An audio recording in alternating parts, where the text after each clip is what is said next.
अगर जवाबात ही नहीं तो सोच कैसी, सोच नहीं तो शाऊर कैसा, और अगर शाऊर ही नहीं तो फिर बेहतरी कैसे आएगी। आज ऐसे सवालात से पर्दा उठाएंगे कि जिनके जवाबात लोगों के पास मौजूद नहीं, और इन सवालात का मुमकिना एक ही जवाब मुझे समझ आता है, और वो है करियर गाइडलाइन। तो आप सोच रहे होंगे इतने सारे सवालात का एक ही जवाब किस तरह से हो सकता है, और आखिर करियर गाइडलाइंस का इन सवालात से क्या ताल्लुक है। इन तमाम जवाबात को समझने से पहले हमें करियर गाइडलाइंस को समझना होगा। तो बेसिकली करियर जो है वो हमारा एक लॉन्ग जर्नी होती है, यानी एक लंबा सफ़र जो आमतौर पर 8वीं जमात से, मिडल से या 8th लेवल से स्टार्ट होता है, और फिर ऑनवर्ड जितनी भी हम एजुकेशन हासिल करते हैं, या जो हमारी लर्निंग होती है,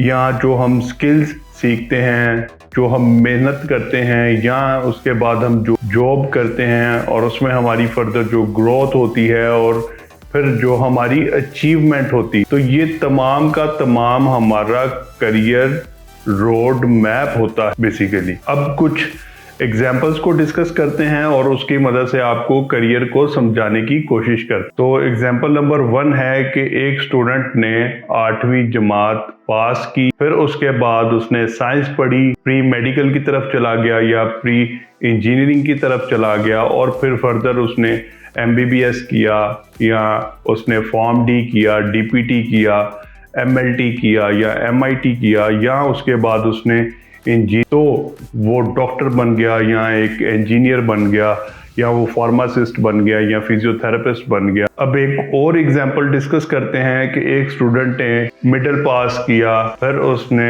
कंप्यूटर साइंस पढ़ा, और उसके बाद ICS पढ़ा, उसके बाद BCS किया या BS IT किया, या आर्टिफिशियल इंटेलिजेंस को पढ़ा, डाटा साइंसेस को पढ़ा, साइबर सिक्योरिटी को पढ़ा, उसके बाद वो सॉफ्टवेयर इंजीनियर या डेवलपर बन गया, या प्रोग्रामर बन गया, या नेटवर्क इंजीनियर बन गया। अब इसी तरह एक और एग्जांपल डिस्कस करते हैं कि एक स्टूडेंट ने मिडिल पास की, उसके बाद उसने आर्ट्स एंड ह्यूमैनिटीज को पढ़ा, FA किया, BA किया, उसके बाद वो एक लॉयर बन गया, या टीचर बन गया, या शेफ बन गया, या डिजाइनर बन गया, या वो जर्नलिस्ट बन गया, या उसने गवर्नमेंट जॉब कर। इसके बाद एक और एग्जांपल डिस्कस करते हैं कि एक स्टूडेंट ने 8 लेवल पास किया, फिर उसने साइंस पढ़ी, उसके बाद वो डिप्लोमा या शॉर्ट कोर्सेज की तरफ चला गया, यानी टेक्निकल एजुकेशन की तरफ चला गया। उसने 3 साल का DAE का डिप्लोमा कर लिया, या उसने कोई शॉर्ट कोर्सेज कर लिए, उसके बाद वो किसी वर्कशॉप में, फैक्ट्री में, या कंस्ट्रक्शन कंपनी में जॉब भी कर सकता है, या अपनी वर्कशॉप भी बना सकता है, फैक्ट्री भी बना सकता है, या वो अपनी कंस्ट्रक्शन कंपनी भी बना सकता है। और अब एक आखिरी एग्जांपल भी डिस्कस कर लेते हैं कि एक बच्चे ने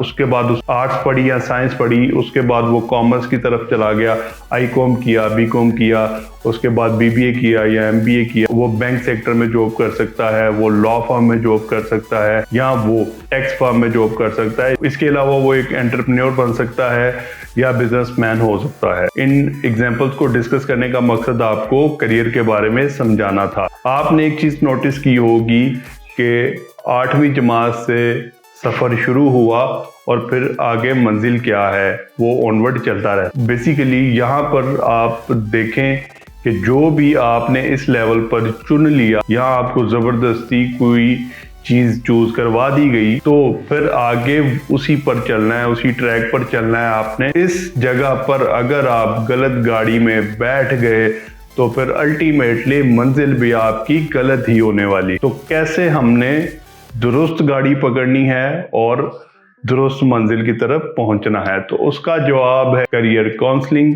तो जवाब तो आपको बता दिया, लेकिन करियर काउंसलिंग हमने लेनी कहां से है? तो इसका जो सबसे पहला सोर्स है वो हमारे पास YouTube है, उसके बाद गूगल है, चैट GPT है, या इसके अलावा टीचर हैं या करियर काउंसलर हैं, लेकिन उनका ऑथेंटिक होना इंतहाई जरूरी है। तो अगर आप स्टूडेंट हैं, या उनके पेरेंट्स हैं, या इवन टीचर भी हैं, तो आपको करियर गाइडलाइंस लाजमी लेनी। अब हम आपको मैट्रिक टू करियर का एक फ्री ऑफ कॉस्ट फॉर्मूला देने लगे हैं, जिसकी मदद से आप आसानी से अपने लिए एक दुरुस्त और बेहतरीन रोड मैप चूज कर सकते हैं। इसके लिए आपको एक पेपर की और एक पेन की ज़रूरत पड़ेगी, वो ले लें और पेपर के सेंटर में एक लाइन लगाएं और एक तरफ साइड ए लिख लें और एक तरफ साइड बी।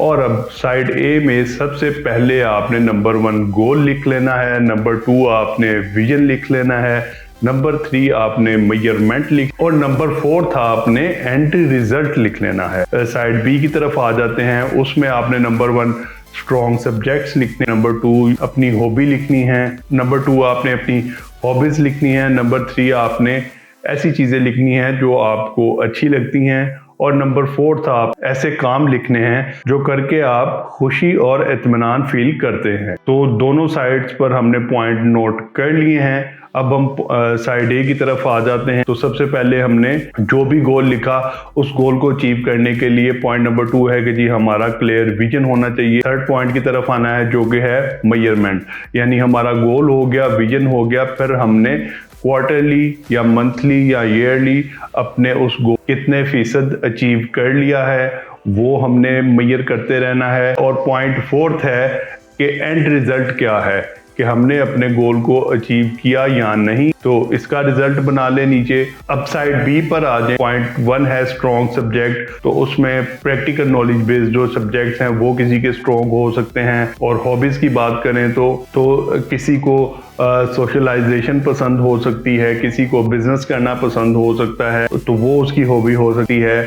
और जो चीज़ें करना पसंद लगती हैं उसमें तो दूसरों को ग्रो करने में उनकी मदद करना या कंस्ट्रक्टिव डिस्कशंस करना या मी टाइम स्पेंड करना या दोस्तों के साथ टाइम स्पेंड करना, ये किसी को पसंद हो सकता है। इसके अलावा ऐसे काम जो करके आपको खुशी और इत्मीनान महसूस होता है, बूढ़े लोगों की मदद करना शामिल हो सकता है और दूसरों की मदद करके उनसे दुआ लेना, ये किसी को सुकून दे सकता है। इस तरह से आप साइड बी को भी फिल कर लें और देन उसके बाद आप इन दोनों साइड के रिजल्ट को जब आपस में मैच करेंगे तो आपके पास एक आंसर होगा। और वो सिर्फ आंसर नहीं होगा, वो एक निशानदही होगी कि आपको किस सिमत जाना चाहिए, क्या करियर चूज। तो अगर आप एक स्टूडेंट हैं, उनके वालिदैन हैं या उनके उस्ताद हैं, तो ज़रूर इस मेथड को फॉलो कर। इससे जो आपको आंसर मिलेगा वो यकीनन आपकी अपनी पर्सनैलिटी, आपके स्किल, आपके इंटरेस्ट के मुताबिक होगा।